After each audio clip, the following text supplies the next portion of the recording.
Hello, good evening. Welcome to this Sheffield Live show. It is live as it is most Thursdays, and of course, if you've been with us on previous Thursdays, you know that the red and white half of Sheffield has had a field day, and quite rightly, we've had guests reflecting that, and indebted to Chris Morgan 2 weeks ago and to Billy Sharp and George Baldock last week. I did promise that this week would be a Sheffield Wednesday show, and it is in the shape of both guests in the studio, one of whom will be very familiar to you, the former Sheffield Wednesday goalkeeper and manager, Chris Turner, making a welcome reappearance in the studio. Good evening, Chris, to talk about this summer for the Owls, a really big one ahead of Steve Bruce's first full season as manager. The other guy here, you may not recognise, although he did appear earlier in the season. He's also a Sheffield Wednesday fan, and more particularly, he's the manager of the most, well, let's say the most successful club in the country, you could say, this season, which makes him, in terms of straight wins, the most successful manager. It's not been done by anybody else at any level of the league pyramid. It's over 20, that was the one thing we're certain about, successive wins. Craig Denton of Worksop Town. Craig, the strange thing was, when you came in tonight, and Chris, you were party to this conversation as well, we had a disagreement over exactly how many successive wins you'd had in all competitions. And so I thought you'd be the one to say. I was thinking it was 22, and James Gregg was thinking it was 21. James will be in part two. And I asked you, I said, what is it? And you didn't know. No, I didn't. I didn't know.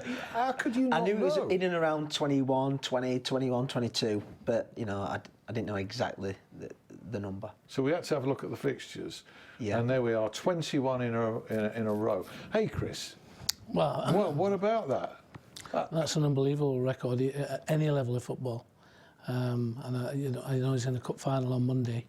Hopefully he extends it and finishes the season with a trophy and glory as well. So it is 21. It becomes 22 if you beat Liversedge, and that's at the Keepmoat Stadium, Doncaster Rovers ground, on Monday evening. Okay, and that then becomes, if you win, 22. It's the Northern Counties East League Cup final, and it becomes 22, and we're all agreed on that. If you do that, crikey! I mean, it's been before we talk about the Owls, it's been the kind of week in football where the unbelievable seems to routinely happen, doesn't it?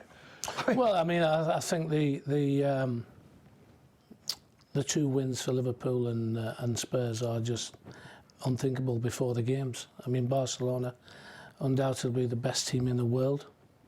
With quality players, you'd expect them to score a goal at Anfield, and for Liverpool to win 4-0 is just dreams. And then to sit down the following night and watch another game, and at half time it's now just after half time 3-0 again, and Spurs to come back and win on away goals is once again, you can't write it beforehand, and it's great to see two teams in the Champions League final.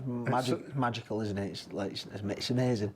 It's extraordinary. You know, there aren't the adjectives for it. No. It just can't. These things can't happen, but they keep doing it. And however much we knock football, it's a great game that produces. I think it just shows you that.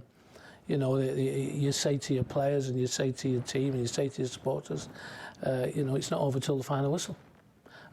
You know, these sort of comebacks are always, the chances are still there. And I always used to say to my teams at half-time when we were winning 2-0, that's about one of the hardest scorelines to go in at half-time, 2-0 up, because everybody thinks the game's finished. The next goal's the most important, then you concede early after half-time.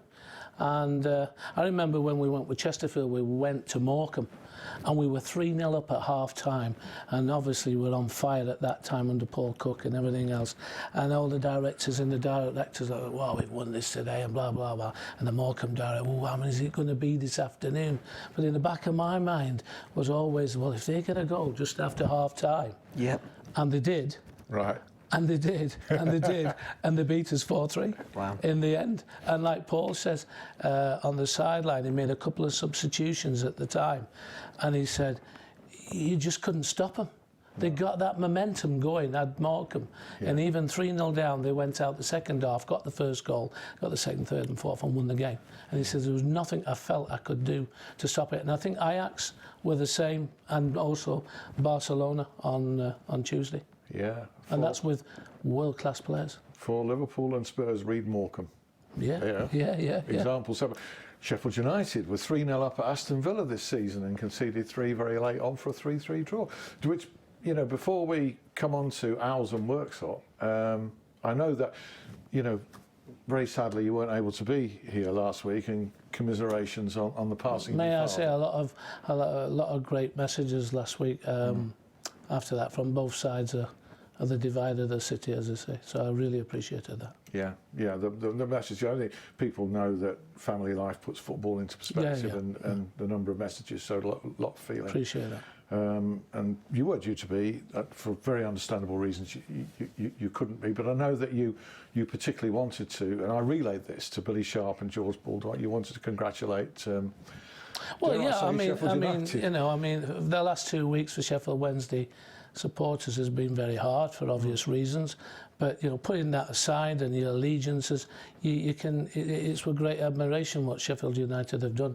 2.5, 3 years ago, when they were bottom of League One, they appointed Chrissy Wilder, and they've never looked back. And I'm hoping that Sheffield Wednesday going forward are the same with the appointment with Steve Bruce.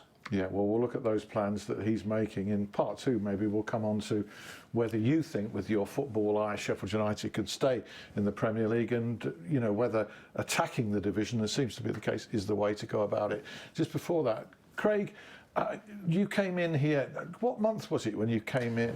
I think it was mid-season, was it? Yeah, we're mid-season, yeah.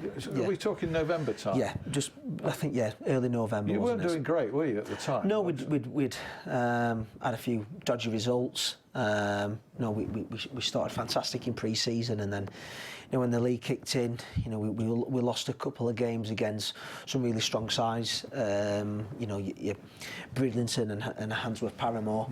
But then, you know, we recruited a couple of additional players, and something just magically just clicked, and you know, everyone were working really hard, you know, myself and assistant manager and my backroom team, and something just happened. Do you know what it was?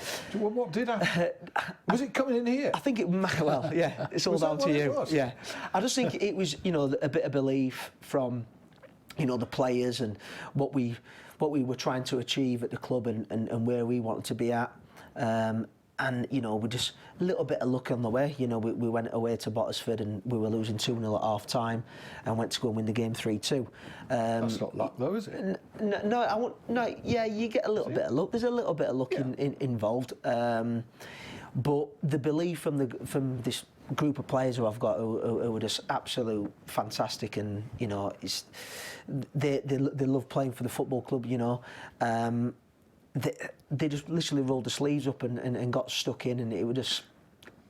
I've never seen, you know, I've been involved in football at non-league, not for that long, but the sort of attitude and desire and determination from this group of players is something what I've not been involved with until this year. So the chemistry just happened. It sort of sparked. Yeah, the right chemistry, and you. Well, I don't know. I mean, you must have played a huge part in that, however modest you are. A club like Worksop expects to see. I'd imagine you'd have been feeling a bit of, not that your job is necessarily on there, but I imagine you'd feel a bit of pressure early absolutely, in yeah. You know, there's pressure at any level when you're a manager. You know, Worksop Town, by far the biggest club in the northern counties, with the attendances and the infrastructure.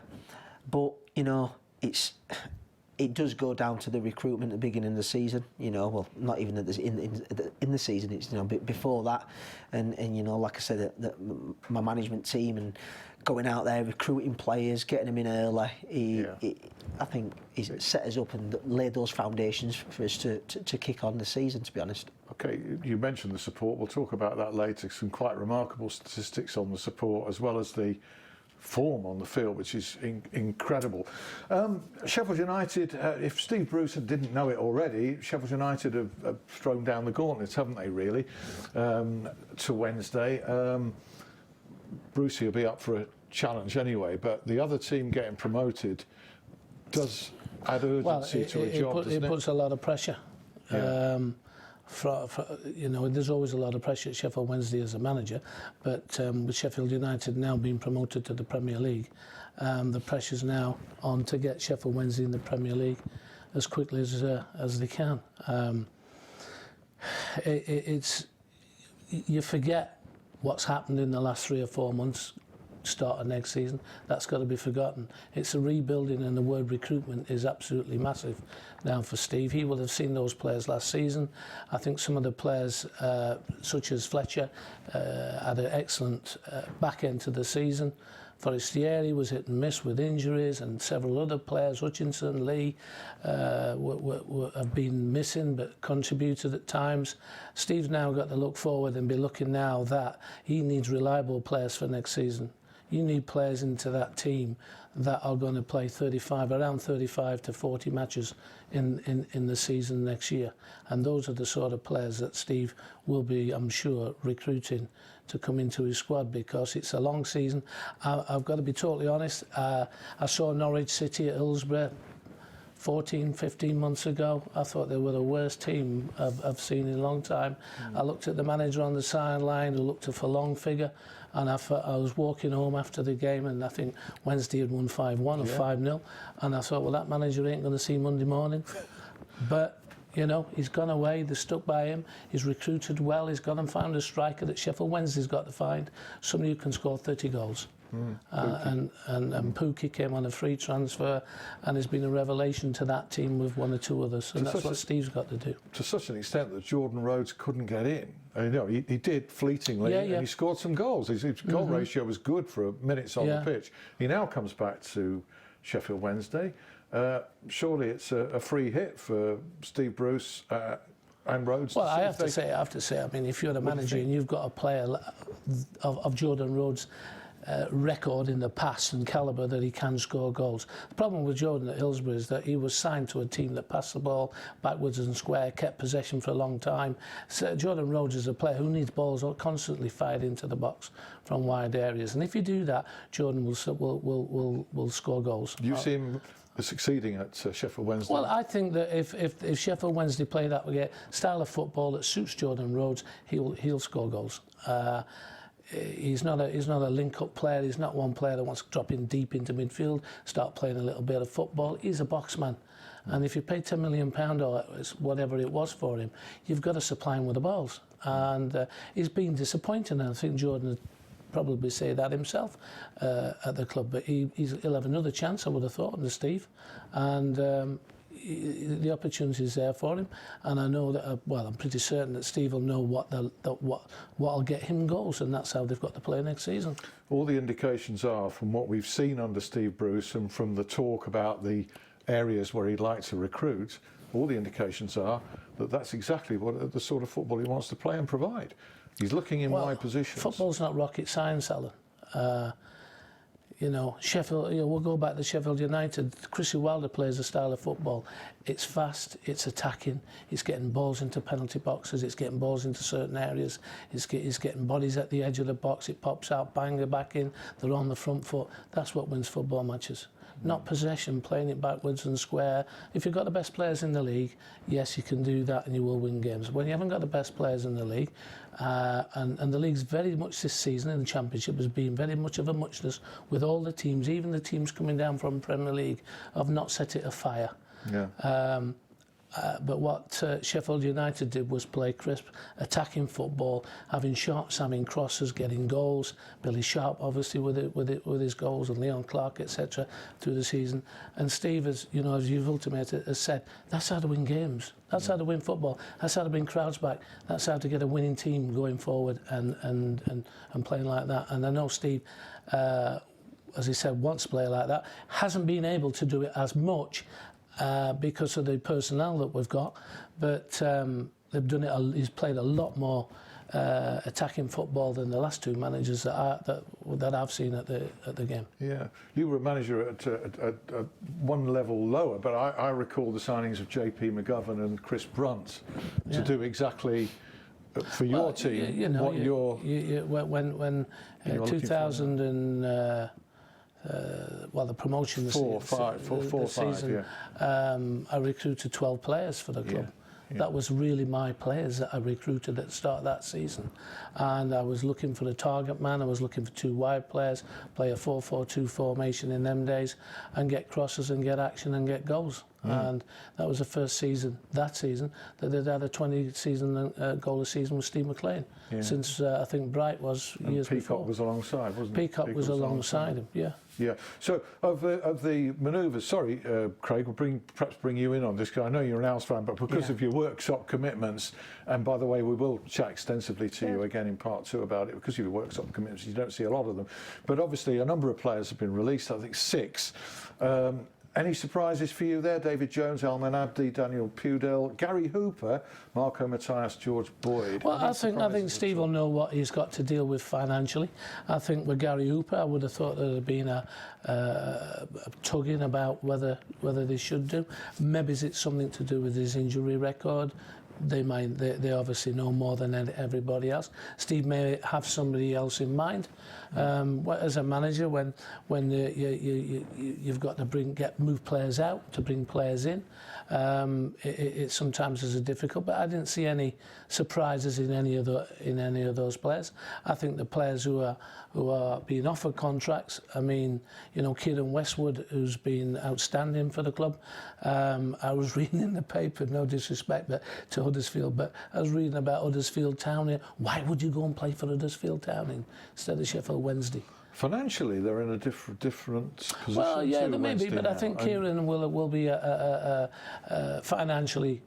Do you not think he would be offered a lower level of contract than the one he's on at the moment? Well, because of the scaling down? If it is as reported, possibly, but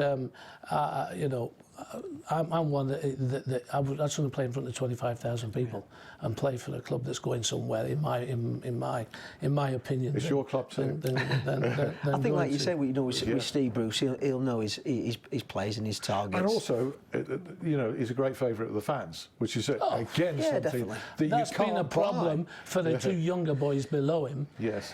Because if they made a mistake, they were on to him a bit too early at times, and it was unfair on Cameron Dawson, and unfair, and I think it's rocked him a little bit. But if Kieran's fit and he can play all next season, I think that's a must for me. All right, and also, of course, Steve Bruce indicating that Kieran Lee, he wants to stay. Now, here's a guy who's had major injury problems, fit again. We all know what he can do. So, do you back that one? Well, I think that with Kieran fit, you're correct. They may offer him something where he has to appear, or so many games he gets a longer term, and there's ways and means. But you see, they can't afford to sign too many players on the hoping that they're going to remain fit. The record suggests they're not going to be fit and for long periods, and their age is against them rather than for them. They need young players. Like you said, Chris, when you mentioned that he needs to recruit players who are going to be able to hit those 35 to 40 games.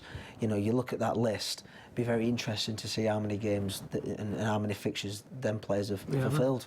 Everyone you've mentioned have missed games. Even Kieran misses quite a few. Misses quite a few games. Consistency in the team is key to having a successful team. Right. And of course, Liam Palmer just decides itself, hopefully. Well, I mean, Liam Palmer, Liam Palmer's been there 10, 12 years, and now he's becoming a regular, and he's got a lot of confidence. I saw him a few weeks before the end of the season, totally different player. But all that is confidence. Yeah. The crowd started to believe in him, slowly but surely, and he grew and grew and grew. And he's even had a Scottish cap. He has. Which is, a reward for application, dedication, loyalty to Sheffield Wednesday is, somebody, you can't buy that as well, No. that kind of feeling for the club.